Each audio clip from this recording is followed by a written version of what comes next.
കൊച്ചുവെളുപ്പാങ്കാലത്ത് കട്ടിലിൽ നിന്നേറ്റ് കണ്ണും തിരുമ്മി കൂട്ടിൽ വന്ന് നിങ്ങളെ നോക്കുമ്പോൾ കൂടിന്റെ മൂലക്കൊരു മുട്ട അടക്കുന്നുണ്ടാ. നാട്ടുകാർ ചോദിക്കുമ്പോൾ ഞാൻ എന്തു പറയും? ഇനി ഇതും എന്റെ തലയിലാവൂലോ. ഇനിയിപ്പോൾ പറ്റിപ്പോയി എന്ന് പറഞ്ഞിട്ട് എന്തുട്ടാ കാര്യം? സംഗതി അൺഎക്സ്പെക്റ്റഡ് ഡെലിവറി ആയിരുന്നെങ്കിലും ഒരു വാക്ക് മുൻകൂട്ടി പറഞ്ഞിരുന്നെങ്കിൽ ഈ കാർട്ടൺ ബോക്സിൽ കിടന്ന് ഉരുളേണ്ട കാര്യം ഉണ്ടായിരുന്നോ? പിന്നെ വൈറ്റില, തമ്മനം, പാലാരിവട്ടം ഇവിടെയൊക്കെ തേരാ പര നടന്ന് കലൂരെത്തിയപ്പോഴാണ് നിങ്ങൾക്കുള്ള ഈ ബ്രീഡിംഗ് ബോക്സ് സെറ്റായത്. അതിന് നന്ദി വേണം പെൺകുട്ടി, നന്ദി വേണം.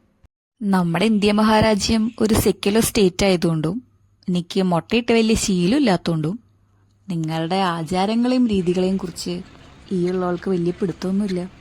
അയ്യൻ്റെ അമ്മ, എൻ്റെ സ്വന്തം വീട് പോലും ഞാനിങ്ങനെ നോക്കിയിട്ടില്ല.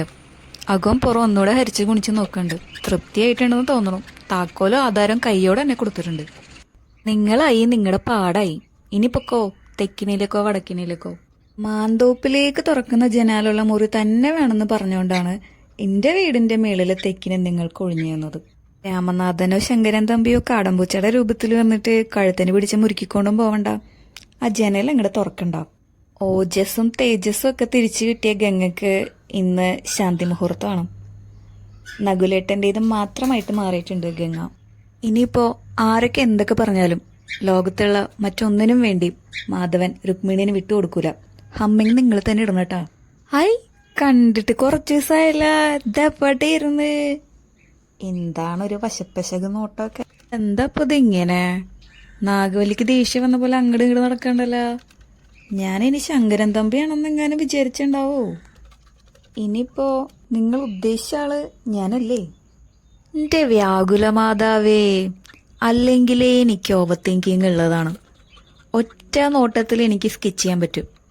ആ എൻ്റെ മുമ്പില് ഇങ്ങനെ കള്ളത്തരം കാണിച്ചാ എനിക്ക് പിന്നെ സംശയം ഉണ്ടാവില്ലേ? പാസികർ, ഞാൻ വന്നൂടാ. ഉള്ളത് പറഞ്ഞാ എനിക്കിഷ്ടമല്ലാത്ത ടോക്സിക് അമ്മായിന്റെ മോളുടെ അവിഹിത ഗർഭം കണ്ടുപിടിക്കാൻ പോണതിനേക്കാളും ത്രില്ലുണ്ട്. രണ്ടും കൂടെ പതുങ്ങി ഇരിക്കുവാ പൂച്ചകളെ പോലെ. ഒന്ന് മാറോട്, ഞാനും കൂടെ കാണട്ടോ. തങ്കം കിടച്ചിരിച്ച്.